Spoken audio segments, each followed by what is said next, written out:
This program is brought to you by Connie Doto of Connie Doto Realty Group, 119 Pleasant Street, Methuen. When you want results, don't make a move without us.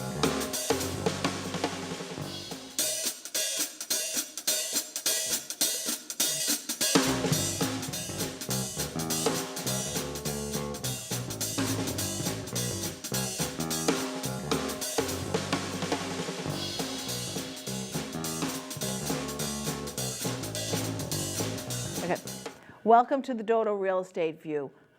Again, I want to thank the community for embracing my company as well as all the agents within it. And every month we like to bring you different topics. This month we're going to be talking with Tim Verette, who's the president of the Rail Trail in Methuen, which I think a lot of people don't even know what that is. So thank you, Tim, for coming. I guess the first question is, what is the Rail Trail in Methuen? Sure. Thanks for having me. The Methuen Rail Trail is a multi-use trail that runs from the Lawrence line right across from where the cemetery is in the rotary in that section, and it goes all the way through the downtown depot area, and then under Five Corners, down the end of Pine Street across the Spigot River, and then behind the MSPCA into the state line. Mm-hmm. So it's about 2.5 miles. And the surface is a crushed asphalt, mixed stone-ish. It's not very flat, but there's still access to it. So that's. Your committee has been working on this for how many years? We started about 2006. Our former president, Joyce Godsey, put an ad in the paper that people that are interested in maybe getting a trail started in Methuen, and she had a meeting, and we started about then. And it was pretty much to see who was interested in how we get the town involved. At the time, Mayor Pollard was in office, and then Mayor Manzi right after that. So we spent the time trying to get in touch with the city and get them involved and see if they could take over the project or give us a hand with the project. And as that worked out, we began the process of, because the whole section was overgrown. Trees, invasive vines, brush, things of that nature. And we spent about 2.5 years clearing that from the Lawrence end all the way to the Salem, New Hampshire line. Wow. Now, how is it funded? I mean, for us, we have a small nonprofit group, about 25 people, and then about 10 core people that pretty much do a lot of the projects. So it's funded through the memberships, which are about $15. And over the years, it started as 10, but we moved it up to 15. And we came up with a patch, with a rail trail patch, similar to this design that you can have. And then we're introducing a bumper sticker this year. So if you pay the $15, you have the choice of either one. So we start with that, and then we've gotten a lot of donations over the last couple of years of funds, and we've held events where we sell different items, food, and some of the items that we make, such as T-shirts and then the bumper stickers and patches. So I guess, where is it in its stage of becoming a rail trail? And I know there's a lot of history behind all rail trails across the country. Right. There's been a huge movement to take these abandoned rail trails, rail lines that no one's using, and turn them into recreational paths to get people off the roads and into someplace safe where now they get to use the green aspect of it, and be healthier. So over the last 5 or 10 years, huge amounts of money have been pushed through from the national level and the state level to recreate or create these green pathways. So we're probably in what we call stage 1.5, working on the 2. One was getting the trail to where it is now, which was getting it cleared, getting the rails and the ties removed, flattened out, and then some sort of workable surface, which we have, which is the crushed asphalt, so that people could still enjoy it. Now the next phase is to look for grants, state and federal, to help us pave and then put up signage on the rest of the trail. What do you think, how long is it going to take to complete the project? We're hoping in the next couple of years, I was telling you earlier that we had applied for a grant through the Department of Conservation and Recreation in conjunction with Merrimack Valley Planning, which their group does things like this. They look for projects that there's funding for through the federal level. And they give those groups help and access to how to write the grants, how to set things up. So they sat down with us and found out what we needed and what we wanted to do. So we applied for a DCR grant, and it's a small portion. We're going to be able to pave, if we receive the grant sometime in the fall, we'll find out, and then the money will actually come in like in the springtime in March, about a half mile of this trail. So, we're looking at, it's 2.5 miles. We'll be working at, just a half mile, but we're looking at doing it right at the depot area. High visibility, and we'll get a lot of people in and out so they can see that. Right, the start of it, and hopefully continue Absolutely. the rest of it. Right. Yeah, it's nice because you're going to go, you go by the MSPCA.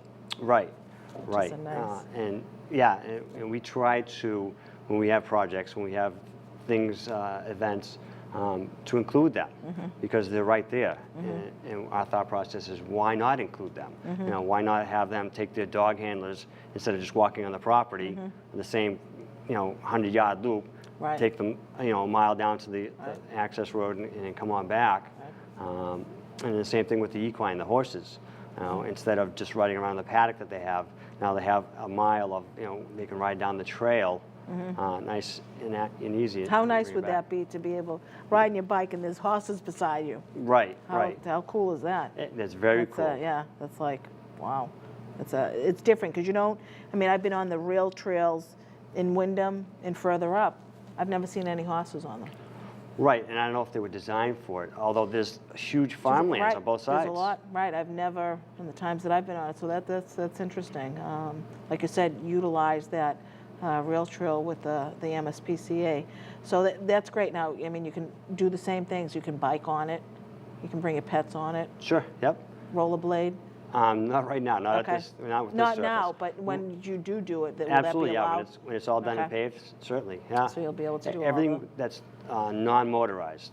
And then once it's permanently paved, then it'll be motorized for handicap access. Yeah. Right now, we kind of skirt that Right. because it's not a permanent surface, it's not fully finished. Right. But if they still have the right equipment, They're able to utilize right, it. wheelchairs with Yeah. the bigger wheels like they have on the roads, Right. they could use that. Right. Some of those sand wheelchairs.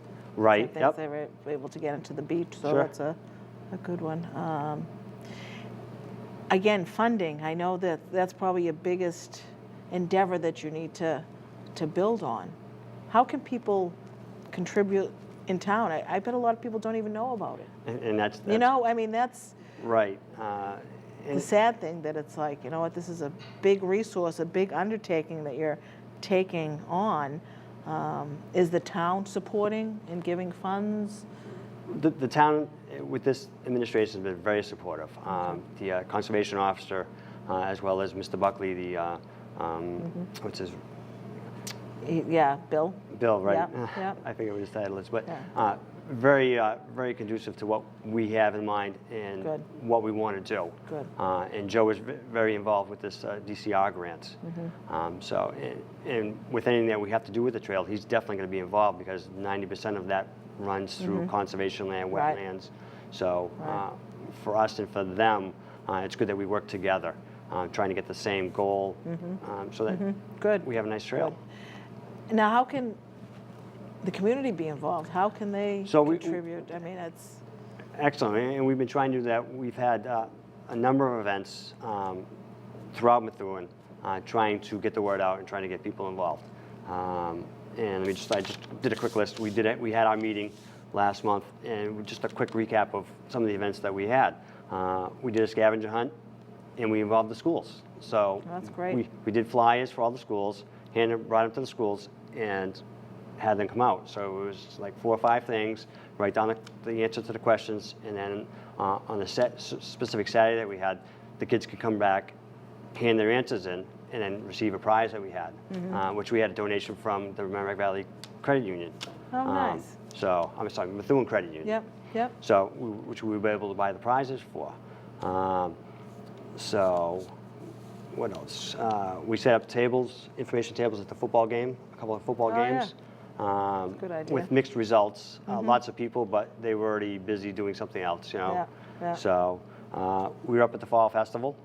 Okay, You know, which was great. Another huge event that you know, there was a lot of people, and that's what we want. We want to be somewhere where there's going to be a lot of people, where at least someone come by and go, "What is this?" Right. And we get that, and we get people that go, "I love that idea. Been there," or "Where is it?" You know, so now we try and educate them, and every time we do, we have a map of where we are, and then the things we have lined up, and then the website. So. We did a float at the Methuen Parade this year. And we also were with the MSPCA. They had a big dog walk. That walk in September. Right, Yeah, right. yeah, We set up a yeah, table there, yeah. and we'd definitely like to do more with them as far as things to access That's for the perfect. trays. I mean, that's like Right. a perfect thing for them to utilize. Yeah, and then we also set up a table at the Dan Ford race. And because we look okay. at it, you know, Yeah. it's the only Yeah. road race in town, so we're like, why not? Right, right. I mean, if people can't donate money, what are you looking for people to assist? You know, if they can help, or, I mean, Right. there's a number of other ways. In the spring, it used to be we'd set up times once a month. We'd do a monthly walk and then a monthly cleanup. We still hold the monthly walks, and now we're looking at going north into the Salem section, new territory, get people familiar with that. So, because now it's connected. As far as the trash pickups go, most of the trash has been picked up. It's almost self-policing. You know, people are walking on, and a lot of the members walk on it, so they come in and they pick up the trash. So, Where are you advertising? yeah, there really isn't much advertising. We do have a website. You know, it's MethuenRailTrail.org, and we're also on Facebook. And with the website, it's not just our website, which has a lot of stuff that we do. It has connections to a lot of the other trails in the area, a lot of the other resources in the area, not just here, but nationally. So if someone gets on there, they can look at a lot of the other trails that are in the area without having to go to their websites. They can just click on the Click links. the whole thing? Wow. So I mean, in this area, there's a lot, isn't there? there are a lot, right? Salem, then they have the Wyndham Dairy, London Dairy. If you head towards the coast, you have Salisbury, Amesbury, Newburyport has theirs through there. And then you have the Seacoast. I was going to say the Cape, right? Right, the Cape is huge, They have a lot. huge if you're going Yeah, down that way. yep. But you're still talking the northern corridor from Boston to the border is what it's called. And the cities and towns are doing trails from Boston all the way up to the border. So it ends at Salisbury. So yeah, so there's if you get online and you can't find what you want through our website or online, we don't know what you're looking for. Right, yeah, I mean, it's endless.